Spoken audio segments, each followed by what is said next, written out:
एकीकडे digital India आणि प्रगत महाराष्ट्राच्या गप्पा मारल्या जात असताना ठाणे जिल्ह्यातील एका जिल्हा परिषद शाळेच्या झालेल्या दुरावस्थेबद्दल मनसे नेते अविनाश जाधव यांनी संताप व्यक्त केला असून प्रशासनाच्या उदासीनतेवरती बोट ठेवलं आहे. अविनाश जाधव यांनी या शाळेची ग्राउंड रियालिटी व्हिडिओच्या माध्यमातून मांडलेली आहे. त्यांचा हा व्हिडिओ समाज माध्यमावरती प्रचंड व्हायरल झाला आहे. ठाणे जिल्ह्याच्या शहापूर तालुक्यातील जिल्हा परिषद शाळांच्या विविध तक्रारी मनसे नेते अविनाश जाधव यांच्याकडे आल्या होत्या.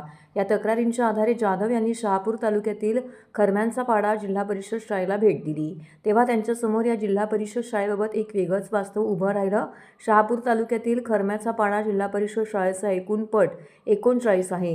ही 39 मुलं 2 वर्गामध्ये शिकत आहेत. एका वर्गात इयत्ता 3री ते 5वीचे विद्यार्थी शिक्षण घेत आहेत, तर दुसऱ्या वर्गामध्ये इतर इयत्तेचे विद्यार्थी शिक्षण घेत आहेत. विशेष म्हणजे मागील 1 वर्षापासून या शाळेमध्ये वीज नाही अशी गंभीर बाब या व्हिडिओच्या माध्यमातून अविनाश जाधव यांनी समोर आणली आहे. केवळ 1500 रुपयांचे वीज देयक भरले नसल्यामुळे शाळा अंधारात आहे. शाळेत विद्यार्थ्यांना शिक्षण घेण्यासाठी स्मार्ट टीव्हीची व्यवस्था आहे, परंतु शाळेत वीज पुरवठा नसल्यामुळे गेली 1 वर्ष टीव्हीसुद्धा बंद आहे. वीज नसल्याने विद्यार्थ्यांचे शैक्षणिक नुकसान होत आहे. तसेच विद्यार्थ्यांना बसण्यासाठी आवश्यक बेंच, गणवेश आणि दप्तर यांचा अभाव असल्याचंही चित्र अविनाश जाधव यांनी मांडलं आहे.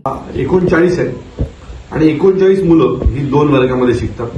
त्यातला हा जो वर्ग तुम्ही जर मागे बघताय बसलेली जी सगळी मुलं आहेत ही 3री ते 5वी ना, 3री ना, 3री ते 5वी, 3री, 4थी, 5वी असा वर्ग एकाच वर्गात भरतो. दुसरा वर्ग बाजूच्या रूममध्ये भरतो. वाईट गोष्ट ही आहे की मागील 1 वर्षापासून ह्या शाळेत लाईट नाही.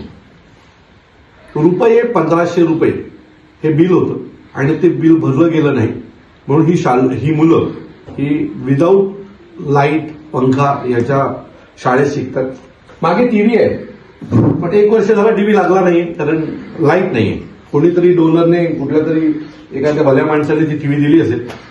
पण मूळची परिस्थिती आपली अशी आहे की जर ठाणे जिल्ह्यातल्या जर शाळांची ही परिस्थिती असेल तर तुम्ही विचार करा उर्वरित महाराष्ट्रातल्या शाळांची परिस्थिती काय असेल.